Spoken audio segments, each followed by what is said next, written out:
She was supposed to walk down the aisle until a car crash stole that dream just weeks before her wedding. He was just a stranger with a tool belt and a quiet grief of his own. When he saw her crying on her front steps, he didn't ask questions. He just started building. He thought he was fixing a ramp. He didn't know he was building a way back to hope for both of them. Before we dive in, hit that subscribe button and drop a comment. Where in the world are you watching from? The sun was too bright for a morning like this. It hit the pavement in sharp streaks, turning the cracked concrete into something that shimmered like heat wasn't already clawing at every inch of her. Maya sat at the edge of her driveway, legs folded in the chair like they didn't belong to her anymore. She hadn't cried when the doctor said, "Incomplete spinal cord injury." She hadn't cried when her dance company sent flowers, but not a contract renewal. She hadn't even cried when her wedding planner offered to pause everything until things stabilized. But now, with a crumpled envelope in one hand and silence filling the house behind her like it had a right to, she cried. Not loud, not theatrical, just the slow, hollow kind. The kind that crept down your face like it had waited long enough to be seen. Across the street, a rusted pickup truck rumbled into park beside a weathered mailbox. The man who stepped out wasn't much to look at. Baseball cap pulled low, shirt clinging with sweat, one boot scuffed near the toe like it had lost an argument with a nail gun.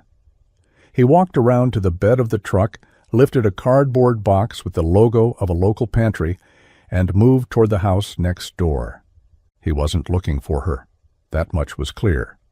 But he saw her, saw the gown bag hanging lopsided on the porch railing, the ribbon still tied around the hanger like it hadn't been abandoned 2 days ago. Saw the wheels of her chair angled just off the pavement, like she'd tried to go inside and changed her mind. Saw her hands trembling around a piece of paper she kept folding and unfolding, over and over, like maybe she could erase what was written if she just kept moving. He paused at the curb, one foot on the grass, one still in the street. He didn't say anything. She looked up, startled, swiped at her face like shame could make her invisible. He stayed where he was, shifting the box in his arms like it might offer cover. "I'm fine," she said. The words cracked on the way out. He didn't nod, didn't offer some polished line about how things get better. He just looked at the wheels beneath her, the gravel scraped raw near the front step, the sharp slope leading to the door. "No ramp," he said. She blinked.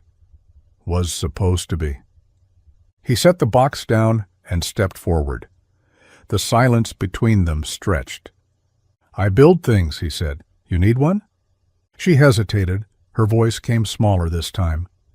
"You always stop for strangers crying on their driveway." He looked at her for a long second, then down at the ground, then back. "Only when they're sitting where hope used to be." Then he turned, walked back to the truck, and pulled out a measuring tape. The slope from the driveway to the front door wasn't long, but it might as well have been a mountain. Cracked concrete gave way to 3 uneven steps, one with a rust stain that bled like something had tried to rot through. Maya sat at the base of it, staring up like she was trying to solve a puzzle that didn't want to be solved. Her wheels couldn't climb. Her arms weren't strong enough yet. And her pride had already taken too many hits to ask for help again. Ben stood a few feet back, holding the tape measure like it was a peace offering he wasn't sure she'd take. He'd just finished getting the dimensions. He hadn't asked.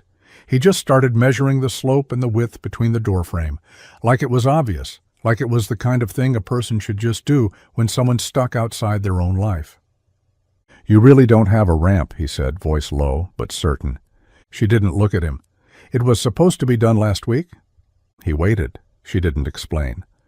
"Fiancé?" he asked, careful. She finally looked up, jaw clenched. He was working on it. Said he'd finish after the bachelor weekend. She paused, swallowed hard.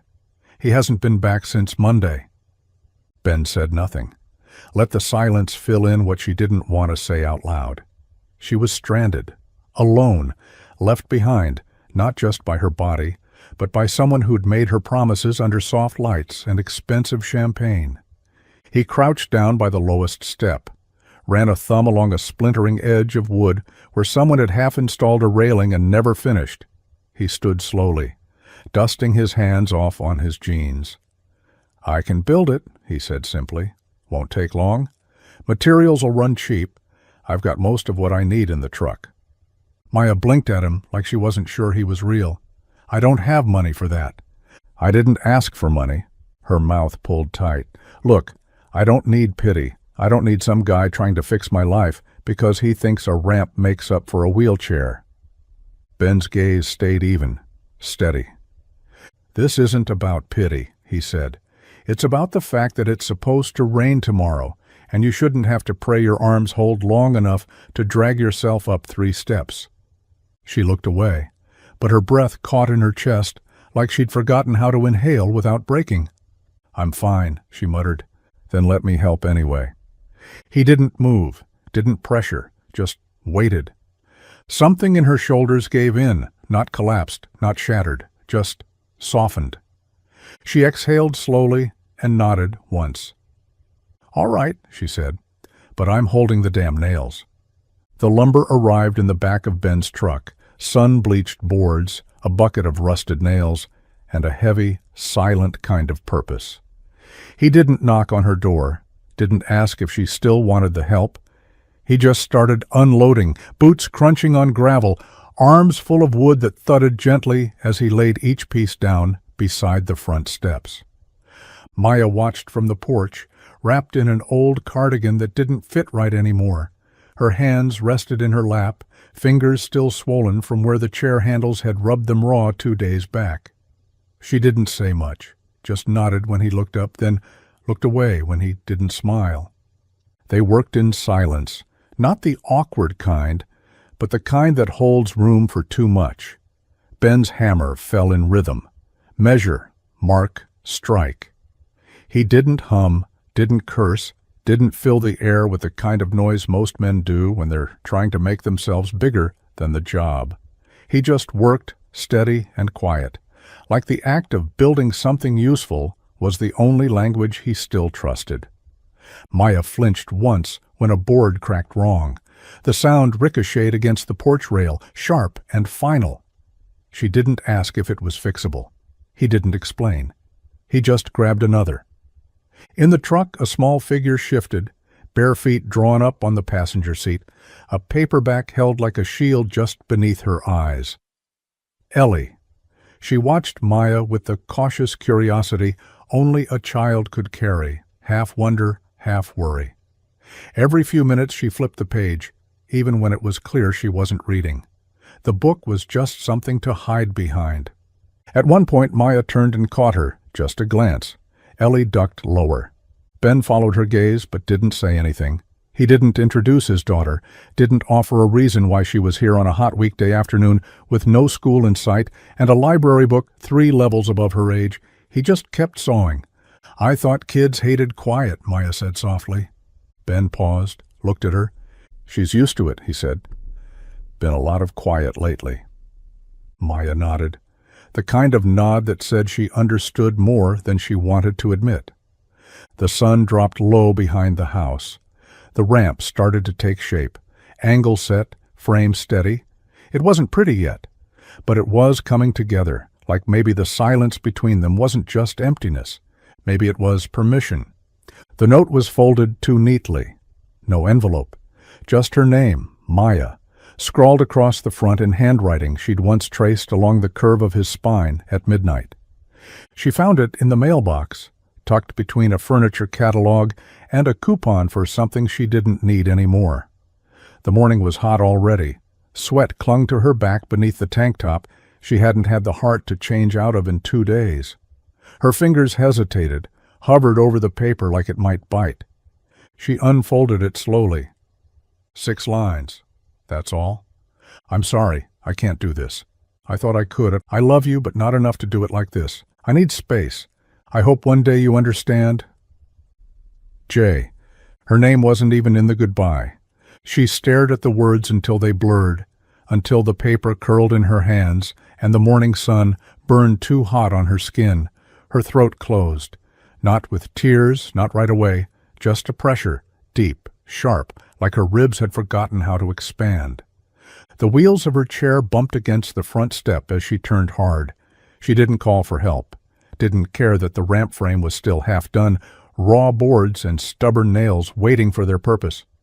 She dropped the note in her lap and shoved the wheels forward, fast and clumsy. The porch rail caught her elbow. She hissed, but didn't stop. She made it to the edge of the driveway before the sob broke loose. Not delicate, not cinematic, just raw, loud, ugly. The kind of sound that echoed against concrete and clung to the morning like humidity. Ben had been around the side of the house, hammering something into place with slow precision. He heard it, dropped the hammer without thinking. When he came around the corner, he didn't ask what was wrong. He saw the note, saw her shaking hands, saw the way her whole body, hunched like grief, had settled into her spine. He didn't say he was sorry, didn't offer cliches or try to explain what no one could explain. Instead, he walked to the pile of tools, picked up a screwdriver, and held it out to her. She looked at him, eyes red and glassy. He didn't flinch. "You can still build something," he said. Then he placed the tool gently on her lap and walked back to the frame, slow, steady, waiting for her to follow. The screw slipped twice before it caught. Maya's hand shook harder than she wanted it to, wrist trembling like it didn't belong to her anymore. The drill felt heavier than she remembered, like grief added weight to everything, even plastic and steel. Ben stood a few feet away, crouched low, leveling the next board. He didn't say a word, didn't correct her grip, didn't reach out when the screw spun sideways and scraped the wood. Just waited, quiet and still, like the only thing he needed to hold up right now was space. She repositioned, took a breath that caught halfway down her throat, pressed harder this time. The screw bit into the board with a slow, aching whine. Click, click, drive. It went in crooked, her face flushed. Not from the heat, not just. She sat back, wiping her forehead with the back of her arm, swallowing the frustration that threatened to rise up like a wave. This wasn't what she wanted to be doing. She wanted to be in a dance studio, barefoot and balanced, not on a porch in the middle of a summer she didn't ask for, trying to drive screws into wood she didn't even believe would hold. "I can fix it," she muttered, reaching to back it out. Ben looked over, eyes steady beneath the brim of his hat. "It's fine," he said. "It's in. But it's crooked. So are half the boards on this house." She let out a breath that was almost a laugh and almost a sob, somewhere in the middle. He went back to work, hands moving with practiced ease, his hammer striking with a rhythm that calmed more than it startled. The air between them wasn't soft, not yet. It still crackled with the things they weren't saying, loss and failure and the sharp ache of starting over. But there was something else in it now, too, something that lived in the grain of the wood and the steadiness of motion, in the sound of tools, in the smell of sawdust. He didn't offer praise, didn't comment on the screw. But when he passed her another one, he did it without hesitation, like he expected her to keep going, like he knew she would. The morning sun had just started to push through the slats of the porch rail, catching the fresh wood of the ramp like it was proud of what had begun. Maya sat at the top, a blanket across her lap, coffee cooling beside her. Her hands still ached from yesterday, the pads of her fingers tender where the drill had bitten too hard, too long. But she didn't mind the ache. It was proof she hadn't disappeared. She heard the truck door open before she saw her. Ellie hopped out barefoot, holding something flat and curled at the edges, paper that had been folded and folded again, its creases soft and worn. She hesitated at the bottom step, then climbed 2 stairs before stopping, arms clutched tight to her chest. "I made you something," she said, voice small but clear. Maya blinked. "For me?" Ellie nodded and held it out, arms stretching across the space between them.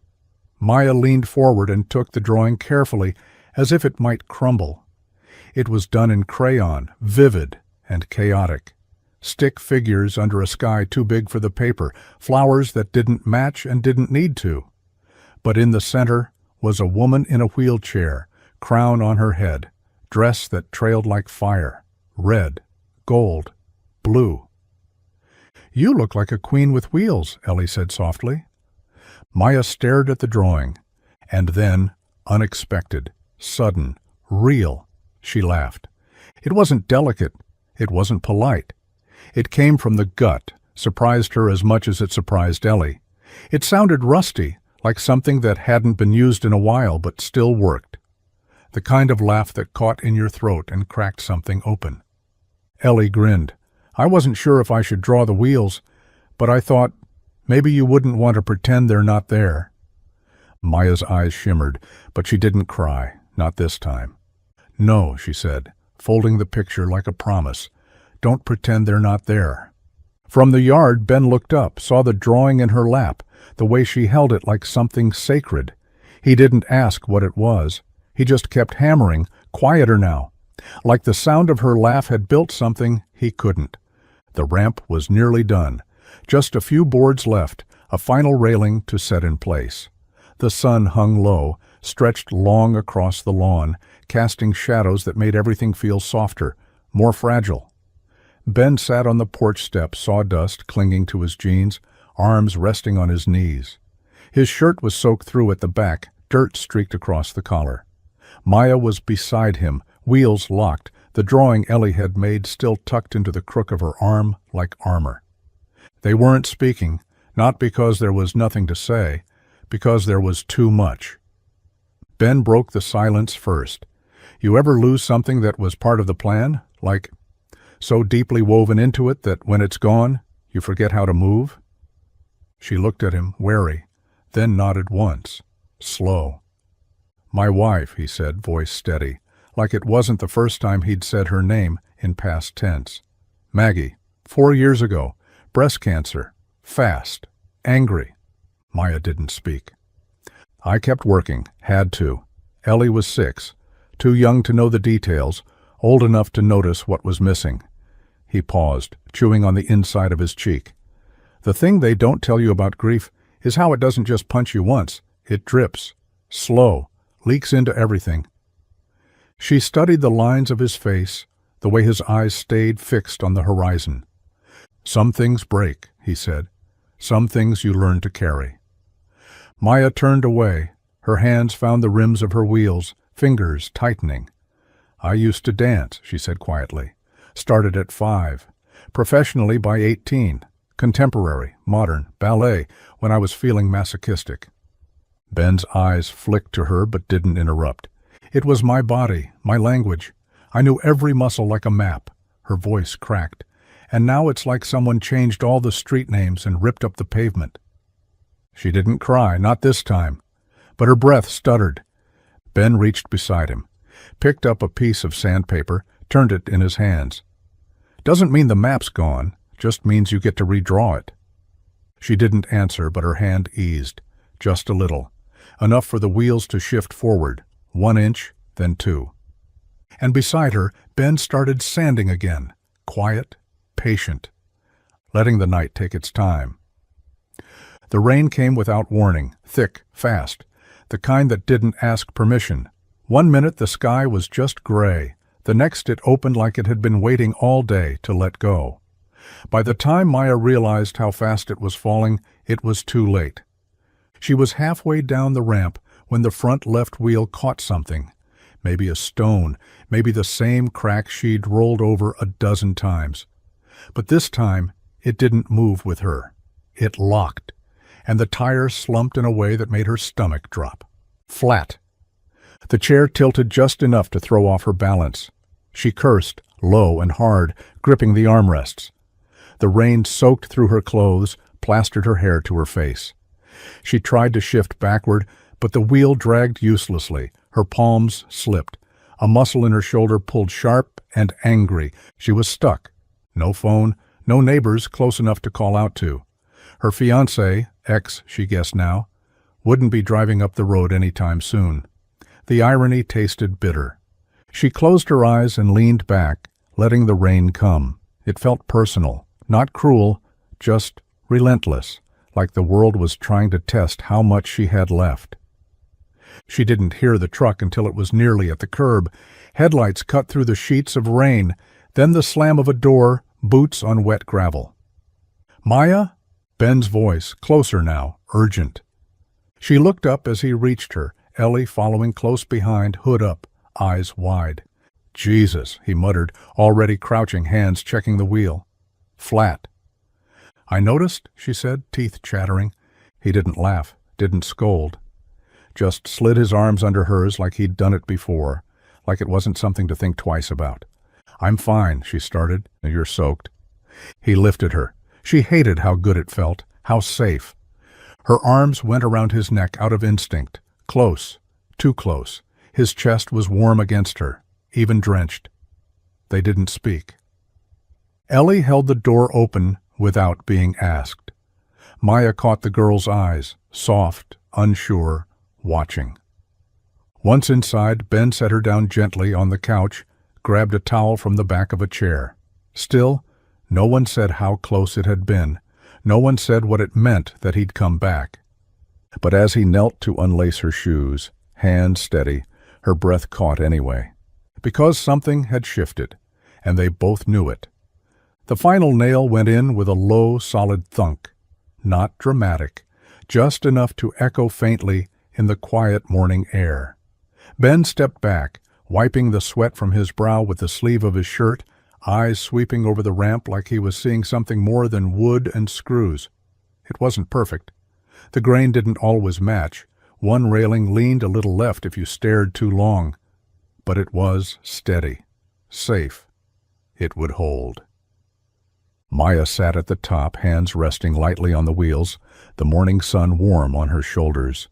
The scent of sawdust still clung to the air, mingling with the honeysuckle climbing along the porch rail. For a second, she didn't move, just stared down the gentle slope, the curve Ben had added at the bottom like he knew turning too sharp might feel like falling. "You gonna christen it or what?" he said, voice low, teasing but careful. She smiled almost, then pushed forward. The wheels rolled easy, smooth. The ramp didn't creak. The railing held when she brushed her palm along the edge. Halfway down, she felt her breath catch, not from fear, from something else. Ellie stood at the bottom, bouncing on her heels like the end of a movie was about to play. As Maya rolled to the grass, the little girl clapped her hands together, quick and joyful. "You did it!" she said, grinning wide. "You went so fast." Maya laughed, not the broken kind, not the brittle kind, just soft, light, real. Then something shifted in her chest, unexpected and sudden. Her throat tightened. The edges of her smile wavered.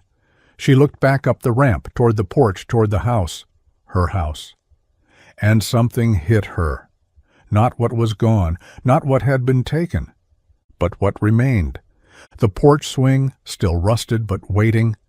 The hummingbird feeder she'd forgotten to refill. The woman she saw in Ellie's eyes. Brave, whole, still worth clapping for. She started crying. Not loud, not messy, just tears that came slow and steady, sliding down her cheeks without apology. Ben didn't say a word, didn't move. But from the porch, his eyes never left her, not once. The house still smelled faintly like cedar and lavender oil, traces of a life Maya had tried to hold together before everything cracked. The chipped mug collection lined the windowsill above the sink, mismatched and stained, each one a leftover from something. Dance recitals, street fairs, a cafe she once visited in Portland. She'd never meant to keep them, but they stayed. Survivors, like her. Dinner wasn't fancy. Just chicken soup, simmered in a pot too big for one person, and stirred more times than necessary. She hadn't cooked in weeks, not properly, not since the accident. But her hands remembered how to peel, how to season, how to taste and adjust without needing to measure. Ben and Ellie stood awkwardly in the doorway when she invited them in, boots tracking dust onto the tile. He hesitated like he didn't know if the house would accept him. Ellie slipped past with the boldness only kids and the kind-hearted carry. "You sure?" he asked, his voice low, uncertain. Maya nodded, ladling soup into bowls already set at the table. "It's hot, And I made too much. Besides, you built the ramp. Least I can do is feed you." He sat slowly, shoulders stiff. Ellie climbed into the chair beside him, feet swinging, eyes wide as she inhaled the scent. "It smells like real food," she whispered. Maya grinned, placed the last bowl down, and handed Ellie a spoon. "That's because it is." They ate mostly in silence, the clink of spoons against ceramic the only sound for a while. The soup was rich, warm, simple. Ben took one bite and closed his eyes like it caught him off guard. Maya noticed. "How long's it been since you had a meal someone else made?" He didn't answer right away. Then, "A while?" She nodded. Didn't press. Halfway through the bowl, he looked around. At the worn wood floors, the peeling wallpaper in the corner, the piano covered in dust. "It's a good house," he said. "It was supposed to be ours," she replied softly. "Now it's just mine." Ben's spoon paused mid-air. Doesn't mean it can't hold more than one story. Ellie smiled, dunking her bread into the bowl like it was treasure. And for the first time, the silence around the table didn't feel empty. It felt like a place to begin. The closet door creaked when she pushed it open, the sound sharp in the stillness of the house. Afternoon light slanted through the bedroom window, catching on the dust in the air like tiny ghosts refusing to settle. Maya's wheels clicked softly against the hardwood as she rolled forward, her breath tight, shallow. She hadn't been in this room in days, not really, not past the surface. The dress was still there, hung at the far end, wrapped in a plastic sheath that had dulled with time and silence. It swayed slightly from the ceiling vent's weak gust, as if it remembered how to move even if she didn't. She stared at it, the lace along the sleeves, the soft shimmer of the skirt. It was supposed to have been altered weeks ago, hemmed for dancing, for walking, for standing tall beside a man who had once knelt down in this very room and asked her to promise forever. Now forever was just a word stitched into something that no longer made sense. She wheeled closer, slowly. Her fingers tightened on the rim of her chair, knuckles going white. The hem of the dress brushed the floor, still pristine, untouched, waiting. She reached up, hand hovering just inches from the plastic, then stopped. Her arm trembled, not from pain, not just. From knowing what touching it meant, from knowing that once she let herself feel the weight of it in her hands, she wouldn't be able to pretend anymore. She'd have to admit that the life she built had unraveled somewhere between the crash and the silence that came after. That love wasn't enough. That dresses don't wait for people who can't walk down the aisle. Her hand dropped. She let out a slow, uneven breath and backed away, the wheels creaking as she reversed without taking her eyes off the dress. It stayed where it was, still perfect, still cruel. She left the closet open when she rolled out. The dress swayed again in the quiet, but this time it felt like a goodbye. The invitation came over coffee, between mouthfuls of oatmeal and quiet laughter, echoing from the porch. Ellie was the one who asked first. "There's a picnic," she said, her voice light and hopeful, "at the park after church. There's pie and games, and sometimes people bring puppies." Maya raised an eyebrow. "That a bribe?" Ellie grinned. "Maybe." Ben leaned against the porch rail, coffee mug in one hand, watching Maya carefully. "You don't have to, just thought it might be good." She didn't answer, just gave a tight smile and wheeled herself back inside, closing the screen door softly behind her. It wasn't that she didn't want to go, it was that she wasn't sure how to be seen like this, on wheels, alone, unbrushed by a man's hand on her back or fingers laced in hers. She could handle being broken in private, but in public, that was a different kind of naked. By noon, the house was still, quiet, no sound but the ticking of the wall clock and the whisper of the breeze through the open kitchen window. Maya sat at the table, staring at the half-finished cup of tea she didn't remember pouring. Then she looked down, at her hands, the faint dirt still under her nails from helping Ben sand the railing, the callus starting to form on her palm, the small, undeniable signs of someone showing up for her life again. She changed, not into anything fancy, just jeans and a blouse with soft sleeves and a pair of earrings that made her feel a little like the woman she used to be. By the time she got to the park, the sun had settled into late afternoon warmth. She rolled across the grass slowly, tires catching on the dips in the earth, breath caught somewhere between hope and panic. Children shrieked near the playground. Folding tables sagged under the weight of casseroles and lemonades and store-bought cupcakes. Someone played guitar near the trees. And there, near the picnic benches, Ben looked up and saw her. His face didn't change much, just softened. Eyes lit the way a porch light does when you come home late, but still expected. She nodded at him, cheeks flushed, fingers gripping her wheels tighter than necessary. "Hey," she said. And it wasn't just a greeting. It was a beginning. It started like all small-town rumors do, with glances, not stares, not yet. Just those quick, flicked looks over coffee cups and between grocery aisles. The kind where you're not sure if someone's watching until they turn away too fast. At the hardware store, a cashier smiled too wide and asked how Maya was adjusting. At the gas station, an older woman in a floral blouse paused at the pump to say, "Nice to see you out and about again, dear. Really is." The words came coated in sugar, but the tone beneath them cracked. Then came the whispers, not always behind her back, sometimes just loud enough to ride the wind.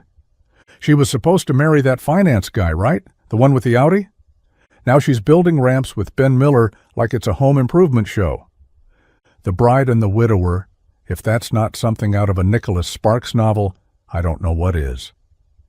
Maya heard it at the farmer's market, two women near the honey stand, pretending to admire jars they weren't buying. "She's just, repurposing the wedding for someone new," one said, barely hiding her smirk. The other replied, "Or maybe Ben just likes his women broken. First Maggie, now this." Maya froze mid-roll, her spine locked up, breath caught hard in her throat. The words sank like stones, heavy, mean, familiar. She didn't wait for more, didn't give them the satisfaction of knowing they'd landed a hit. She turned her chair hard to the left and rolled away, fast, gravel grinding under the wheels. She didn't look for Ben, didn't scan the crowd for Ellie. She didn't want comfort, not right then, not when the world still measured people by their scars. Behind her, Ben saw it happen, saw the way her body shifted, saw the sudden distance. He didn't chase, not yet, because some moments don't need saving. Some moments just need someone to wait at the edge until you're ready to come back. The ladder groaned under Ben's weight as he climbed, hammer wedged into the back pocket of his jeans, a single shingle clutched in his hand like a small, quiet mission. The roof had been losing pieces slowly, just one or two at a time, but storms didn't care how fast you patch things. They came anyway. From the deck below, Maya watched, arms folded, the breeze tugging at the corners of her shirt. She didn't say much, just listened to the sharp, rhythmic tap of nails driving wood into place, the kind of sound that felt like it belonged, like it was fixing more than it claimed. When he finally climbed back down, shirt damp with sweat and sawdust clinging to his sleeves, she rolled forward. "That was dangerous," she said, not smiling, but not scolding either. Ben shrugged. "Roof was already broken. I figured if one of us was going to fall through it, better me than you." She rolled her eyes, but it softened something in her chest. "You always throw yourself at problems like that?" "Only the ones that don't ask for help." They stood in silence for a moment, the kind that didn't need filling. The light was starting to change, less harsh now, more forgiving. The sky streaked faintly with orange, as if the world was apologizing for what it had put them through. Ben leaned against the railing beside her. "You ever been up there?" She nodded. "Used to lie on the shingles and count satellites, when I could still balance with just my toes and not fall." He was quiet for a breath. Then, "You didn't lose everything." Her gaze dropped. "Feels like it." "You lost what couldn't hold you," he said. "That's not the same." Maya didn't reply, but she looked out at the street, then back at him, and something passed between them that wasn't romantic or easy. It was older than that, wiser. Two people standing in the rubble of what they'd been, daring to imagine something steadier. "You're good at fixing things," she said softly. "Some things," he answered. "The rest, I just try to hold steady long enough not to lose them." She nodded once, slow. That night when he left, she stayed out on the deck, watching the sky, counting whatever was still there. The church stood at the edge of town like it always had, whitewashed walls, crooked steeple, front steps worn smooth by years of weddings, funerals, and small-town Sundays. Maya sat at the edge of the parking lot, engine off, hands clenched around the wheel of her chair. Her palms were sweating, though the air was crisp and still. The building hadn't changed, but she had. She rolled forward slowly, wheels clicking over uneven gravel, every inch toward the door feeling like a mile. The wooden ramp that led to the entrance was new, cleaner than the steps, less worn.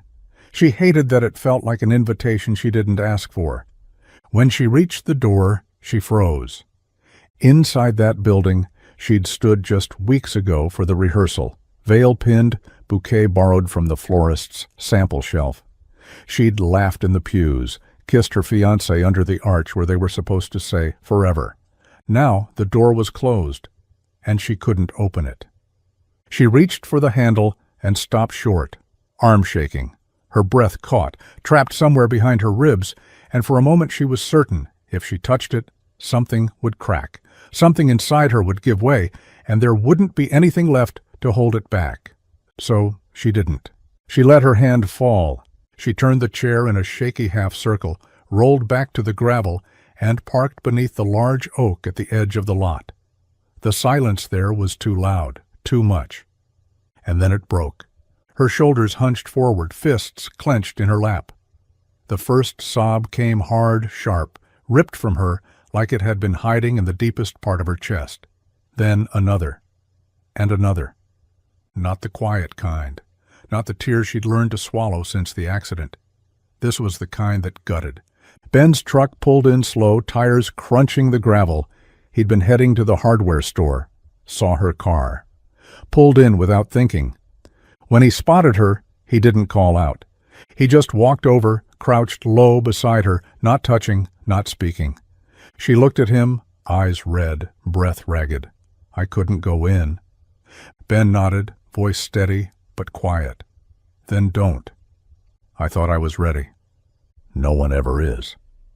She dropped her gaze, tears still coming. It was supposed to be our beginning.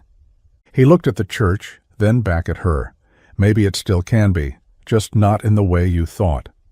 She didn't answer, but she didn't turn away either, and that was enough. Maya hadn't meant to leave the closet open. The dance bag was still there, shoved behind a stack of winter coats she didn't wear anymore, dust clinging to the seams like memory. The zipper had rusted at the corner, and the canvas was soft from years of sweat and movement, a different life sealed inside. Ellie found it while Maya was fixing tea in the kitchen. She wasn't snooping, just exploring, the way 10-year-olds do when the grown-ups forget to put up fences. The little girl appeared in the hallway like she'd unearthed treasure. "Are these yours?" Maya turned, the spoon in her hand, stilled mid-stir. Ellie held the shoes carefully, cradled in both palms like something sacred. The ribbons trailed like vines, one frayed, one still tied in a perfect bow. The leather was worn soft, the toe box scuffed from 1,000 turns. "They're ballet shoes," Ellie said, eyes wide. "Point," Maya corrected softly, "from when I danced." Ellie nodded solemnly, like she understood the weight of what she was holding. "Can I try them? Just to pretend?" Maya hesitated, a beat too long. Something lodged in her throat like a splinter. She hadn't touched those shoes in over a year, hadn't dared. But now, in a child's hands, they didn't feel like grief. They looked like possibility. She nodded. "Just be careful. They're older than they look." Ellie sat cross-legged on the living room rug and slipped them on. They were comically big. Her toes barely reached the front. But she stood anyway, wobbling, laughing, spinning in slow, wide circles that left the ribbons trailing behind her like petals. Maya watched, arms crossed lightly, something warm and sharp unfolding in her chest. Not envy. Not exactly. Something closer to awe. "They still look like they can fly," she murmured. Ellie paused mid-spin. "What?" "Nothing," Maya said, smiling. "Just keep dancing." And as the little girl twirled, clumsy and fearless, Maya felt something stir in her chest. Not sorrow, not longing, just the quiet realization that maybe not everything beautiful had to be lost. Some things just needed a new pair of feet to carry them forward. The rain had come steady all afternoon, tapping against the windows like an old song, trying to remember its tune. The living room lights were dimmed low, not out of mood or atmosphere, just habit, software, safe, the kind of light where things could bloom without needing to explain themselves. Ellie sat cross-legged on the rug, the two big ballet shoes abandoned nearby, replaced by socked feet and a look of wide-eyed attention. Maya faced her, chair angled slightly, arms loose at her sides. "I can't really show you the footwork," Maya said, "but there's more to dance than legs." Ellie nodded, serious. "Follow me," Maya said. She lifted her arms slowly, sweeping them through the air in soft arcs. Elbows bent like a ribbon was trailing from her fingertips. Her wrists flicked, gentle, precise. She moved like memory, familiar, fragile, but still there. Ellie mirrored her, a beat behind, a little stiff, but focused. Maya smiled just barely. "No tension, it's not a fight. It's a conversation." Ellie adjusted, looser now. Her arms followed the next set of movements, a loop, a lift, a slow reach across the chest.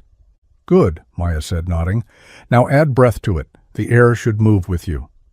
Ellie tried again. This time her movement had rhythm, not perfection, but grace. And from the hallway, silent, just outside the frame of the moment, Ben stood, one shoulder resting against the wall, arms crossed. He didn't speak, didn't make his presence known. He just watched. Watched his daughter move like she was discovering something that lived inside her. Watched Maya teach like she hadn't been shattered 3 weeks ago in a crash that stole everything below her waist. Her body didn't move the way it used to, but her spirit did. That part danced just fine. Ellie reached the end of the sequence and giggled, breathless. "Like that?" Maya nodded, heart full. "Exactly like that."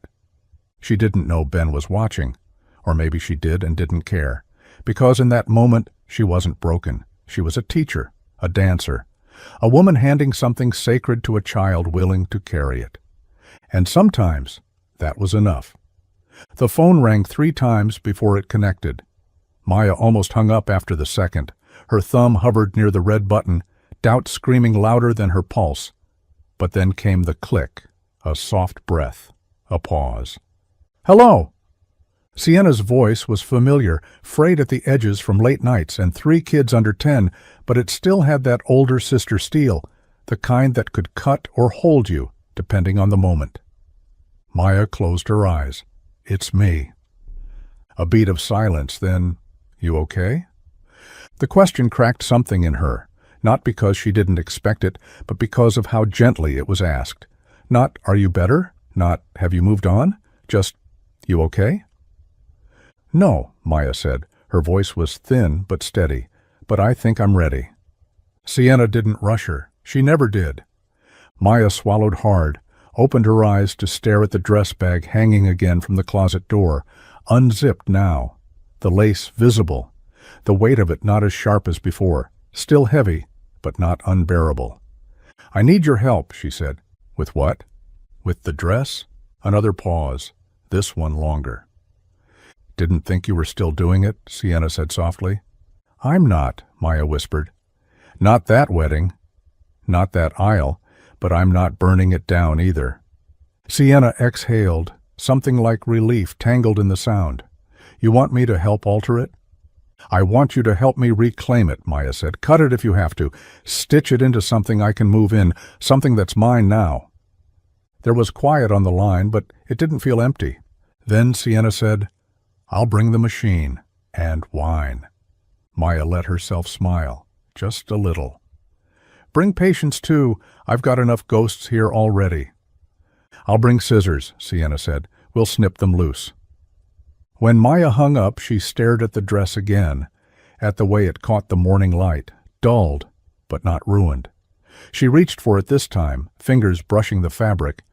It didn't feel like loss anymore. It felt like the start of something she hadn't dared imagine until now. The question came just before sunset, when the house had gone soft with quiet, and the light stretched long across the floor. Maya was at the kitchen table, sorting fabric scraps with uneven edges, lace trimmings that Sienna had left behind, and a spool of thread that kept rolling toward the edge like it wanted to escape. The windows were open. The air was warm, carrying in the scent of earth and grass and something like peace. Ellie sat cross-legged on the rug nearby, sketching something in a notebook. Maya had learned not to peek until it was finished. The girl had a way of drawing the world that made everything seem a little kinder, a little less jagged. Maya didn't notice her watching until the pencil stopped moving. "Can I ask you something?" Ellie said, not looking up. Maya glanced over. "Always." Ellie hesitated, then closed the notebook gently. "Will you still have a wedding?" The words hung there, not cruel, not curious in the way some people asked, like it was gossip to be collected and whispered later. This was different. This was a child trying to make sense of grown-up heartbreak. Maya's breath caught.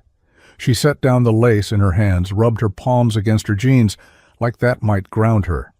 She thought of the church, of the pews she couldn't face, of the dress now folded and pinned and cut into something she could actually wear, of Ben on the porch with his quiet steadiness, never asking for more than she could give.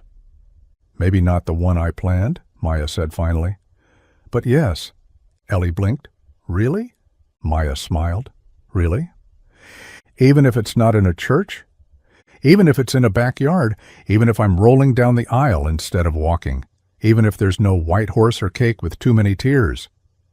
Ellie nodded slowly, then grinned. "Can I be your flower girl?" Maya reached over and tucked a stray curl behind the girl's ear. "I wouldn't do it without you." And somehow saying it out loud made it feel real. Not perfect, not easy, but possible. And sometimes that was all a future needed. The sun had just dipped behind the ridge when Maya rolled up the gravel path toward Ben's porch. The sky was still streaked with gold, that last quiet gasp of day before the dark settled in. Crickets had started their song early, and the hum of it filled the spaces between the creak of her wheels and the slow crunch of stone beneath them. She wasn't dressed for anything special, just an old gray sweater and the same jeans she'd worn when painting trim earlier. There was a smudge of something near her knee, maybe coffee, maybe dirt. She hadn't checked. What mattered was the envelope in her lap, cream-colored, thick, still warm from the tight grip she'd had on it the entire way over. Ben was on the porch, as usual. He sat with one boot up on the railing, a beer bottle resting against his thigh, his gaze somewhere in the distance, on the fields maybe, or the outline of the barn. He hadn't noticed her yet. That was fine. She needed the seconds. When she reached the first step, he turned. His eyes found hers instantly, not surprised, not expectant, just present. "Evening," he said, voice low. She swallowed, nodded once, then extended the envelope across the slats of the railing. "You're invited." He didn't move at first, just looked at her, then at the envelope like it might disappear if he blinked too hard. "What is it?" he asked, but his voice had changed, softer now, edged with something he hadn't let surface before. Maya tilted her head, smiled a little. "A wedding." Ben raised an eyebrow, took the envelope carefully, like it might be fragile. "Yours?" "Mine," she said, different this time, smaller, messier, real. He ran his thumb along the edge of the flap, not opening it. Not yet. She looked down at her hands, then back up. I wasn't sure I wanted to do it at all. Not after everything, but someone reminded me that just because something broke doesn't mean it's over. Ben leaned back slowly, gaze steady. You marrying someone I know? She smiled. It didn't shake this time. Not yet, she said, but I'm inviting him anyway. And with that, she turned, left him there on the porch, the envelope still unopened in his hands, and the night stretching out with more promise than it had in a long, long time.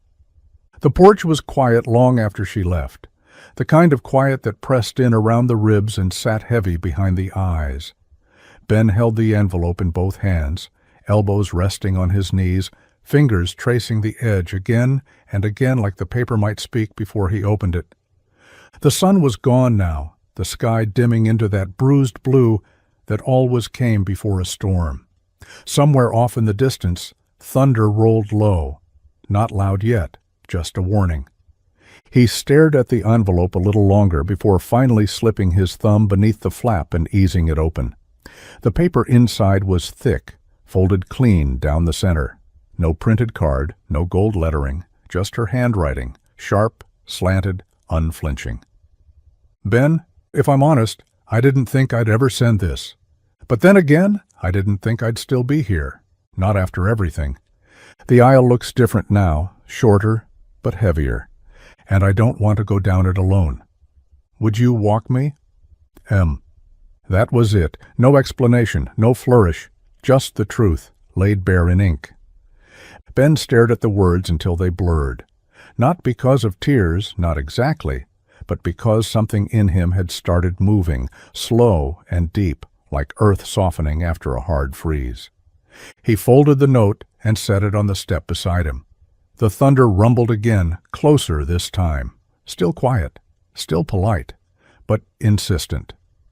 He looked out over the field where the wind had started bending the grass. He thought about Maggie, about the vows they'd written in a hospital room, about how sometimes love didn't ask for forever, just for one more brave moment. He looked at the note again, at her handwriting, the way she hadn't begged or pleaded, just asked, just hoped. And somehow that felt louder than any thunder he'd ever heard. He reached for his phone, thumb hovering over her number. Then he stopped. Let the moment sit. Let it breathe. Because some yeses don't come loud. Some yeses are quiet thunder, already rolling in before the sky even opens. Maya didn't expect the knock. It was just past 9, the air outside thick with the scent of damp soil and honeysuckle. Rain hadn't come yet, but the wind said it was close. She was in the living room, lights dimmed, a blanket pulled over her legs though the house wasn't cold, just quiet. The knock came once, then again, gentle, but certain. She rolled to the door slowly, heart doing that thing where it moved faster than reason. When she opened it, Ben stood there, his shirt damp at the collar, hat in one hand. His eyes were steady. No trace of nerves, but none of the usual calm either. He looked like a man who'd been walking circles with himself and had finally stopped. He didn't step inside. She didn't ask him to. They stood there for a moment, just the screen door between them and the night. I read it, he said. Maya nodded once. I figured.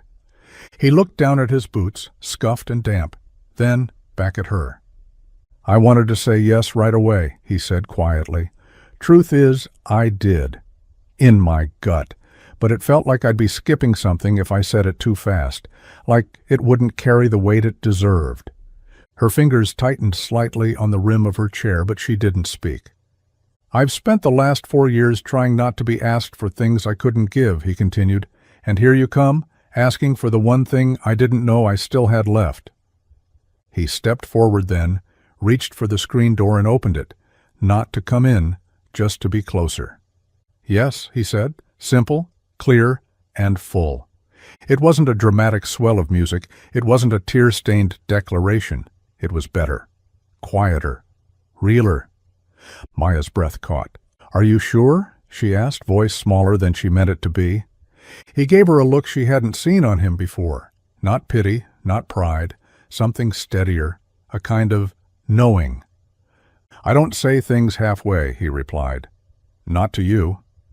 And then, for the first time in a long time, they just stood there. Two people not trying to fix anything, just holding the moment, letting it matter. The scissors made a quiet, deliberate sound as they slid through the fabric, soft, not jagged, like the dress had been waiting for it. Sienna knelt on the hardwood floor, pins clenched between her lips, eyes focused with surgical precision. Maya sat in front of the mirror, her hands resting on the arms of her chair, trying not to breathe too hard. The dress had never been simple. Layers of lace and silk, delicate sleeves that now pooled uselessly near her wrists, a bodice that no longer hugged the same curves. It had been made for a version of her that didn't exist anymore, a woman who walked everywhere like the ground had been designed to meet her. Ellie sat nearby on a folded quilt, legs crossed, holding a spool of thread with the reverence of someone guarding treasure. She hadn't spoken much since they started, only watching, wide-eyed and completely still, like the scene unfolding in front of her was something sacred. "This part's going to have to go," Sienna murmured, gesturing to the lower hem. Maya nodded. "Cut it." "You sure?" "Yes," she said, stronger this time. "I don't need it dragging behind me like it's trying to catch up." Sienna smiled around the pins and clipped again. The dress fit differently now. The waist hit higher. The skirt no longer swirled to the floor but tucked gently around her hips, trimmed to allow movement, real movement. It didn't hug her the way it used to. It didn't need to. It rested. It allowed. It respected. Maya looked at her reflection and didn't cry. She expected to. She thought seeing it, the altered, stripped-down version of a dream she used to have, would hollow her out. But it didn't. The dress didn't feel like a memory anymore. It felt like a choice. "It's not the same," Ellie whispered. Maya glanced over, catching the girl's gaze in the mirror. "That's the point." Sienna stood, brushing fabric dust off her knees, her eyes soft and proud. "It looks like it was made for you," she said. Maya looked again, not at the imperfections, but at the woman sitting there, the one who stayed. "It is," she said. "Now it is." The church didn't look like it had when she left it.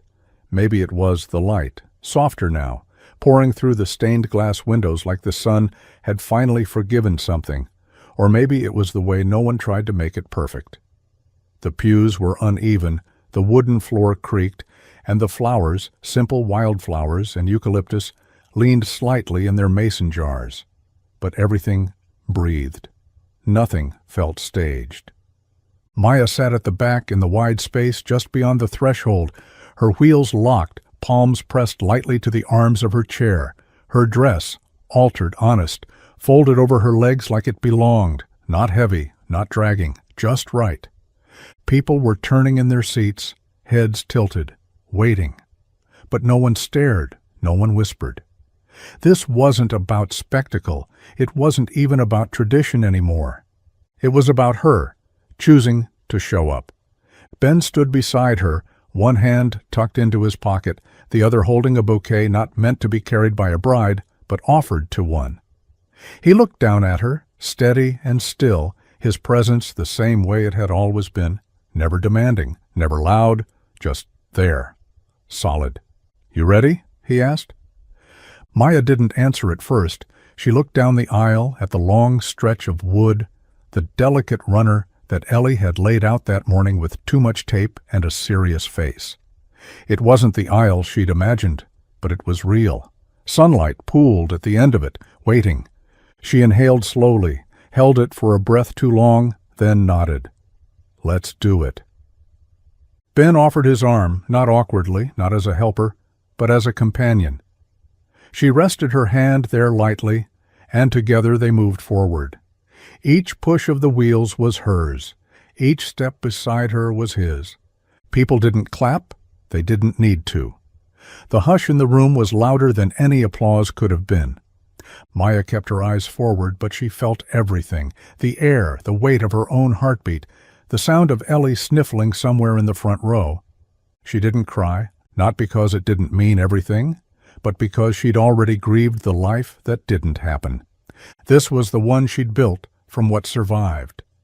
The first notes of the piano were soft, hesitant even, just a single melody drifting through the sanctuary, like it was unsure if it was supposed to be heard. There were no violins, no choir, just that one clear sound echoing gently off the wood-paneled walls and dusty hymnals. It was enough. Maya gripped the wheels lightly, her palms dry but trembling. She didn't look at the faces turned toward her. She didn't need to. What she felt wasn't a crowd. It was weight. It was history. And it was hope. Ben stood at her side, one hand steadying the handle of her chair, not tight, not controlling, just there. His other hand rested over hers for a moment, grounding her, silent in the way only someone who truly knew her grief could be. He didn't say anything. He didn't have to. Ellie stepped ahead, her little white dress fluttering around her knees, curls bouncing with each step. She clutched the basket of petals like it was the most important job anyone had ever given her. And maybe it was. Her hand shook as she reached in, grabbing a fistful, then remembered to slow down. The petals scattered awkwardly, too many at once, then too few, but they made a trail, one that shimmered faintly on the old wood floor like confetti from a life that didn't go as planned. The wheels rolled forward. Ben moved with her, slowly, deliberate. His pace matched hers, not rushed, not dragging, just together. Each creak of the chair echoed like a heartbeat. Every push brought her closer to something she hadn't dared to believe in again. She caught sight of the altar ahead, not grand, just a table draped in linen, a single vase of wildflowers beside two joined candles.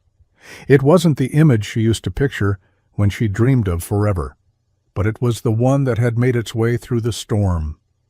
She felt her throat tighten, but she didn't stop. Not for the music, not for the petals, not even for the weight in her chest that felt suspiciously like joy.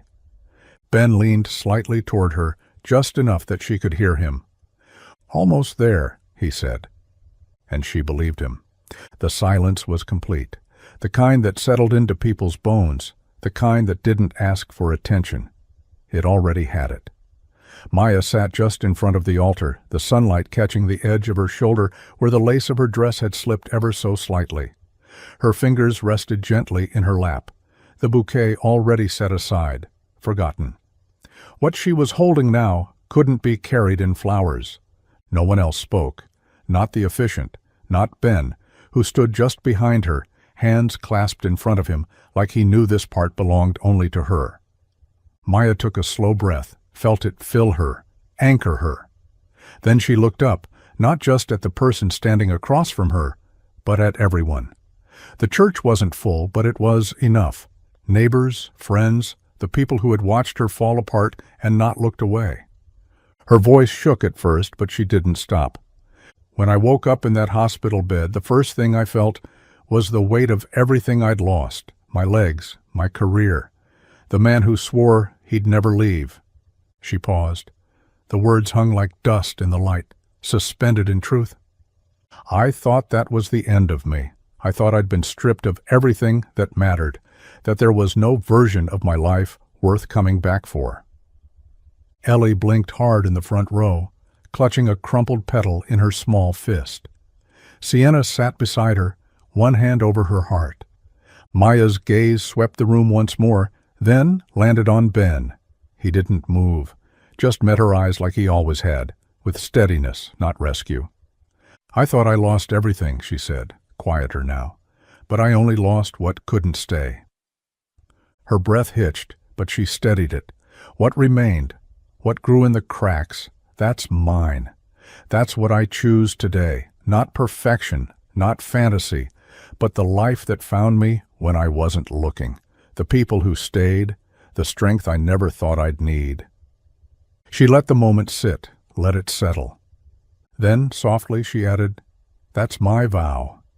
And it was. The reception wasn't fancy, just string lights and folding chairs in the church courtyard, tables draped in linen that didn't quite match, wildflowers in mason jars, and paper lanterns that swayed in the early evening breeze. The air smelled like lemon cake and damp grass, like something sweet and grounded. People milled about, talking softly, passing plates. But the music hadn't started yet. Maya sat off to the side, beneath one of the old oak trees, watching it all unfold. The laughter, the way the sunlight poured over the gravel like a blessing. She hadn't expected this part to be the hardest, not the vows, not the aisle, but now here, where music meant movement and movement once meant her body belonged on a dance floor, the ache returned, not loud, not bitter, just there. She looked at her hands folded in her lap, then at the quiet space where couples were gathering, hesitating, waiting for a cue that hadn't come. Then Ellie appeared. No fanfare, no announcement, just a little girl in a flower-crowned braid and grass-stained shoes, walking up and reaching out with the kind of confidence only children seem to have. "Want to dance?" she asked, like it was the most obvious thing in the world. Maya laughed, but it caught halfway. "You don't mind dancing with wheels?" Ellie's grin was pure mischief. "Wheels make it cooler." So Maya rolled forward, slow, careful, the chair gliding across the brick path as the first song began, soft guitar and a voice full of rasp and truth. Ellie twirled beside her, arms wide, spinning in imperfect circles. She bumped into Maya once, giggled, and kept going. There was no rhythm to it, not really, just joy, just presence. Then Ben stepped forward. He didn't ask. He just joined them. One hand resting lightly on the back of her chair, the other slipping into hers. And they swayed. Together, back and forth, like wind through tall grass. Nothing rehearsed, nothing choreographed. The town watched from their tables, some with tears, others with quiet smiles. No one said a word.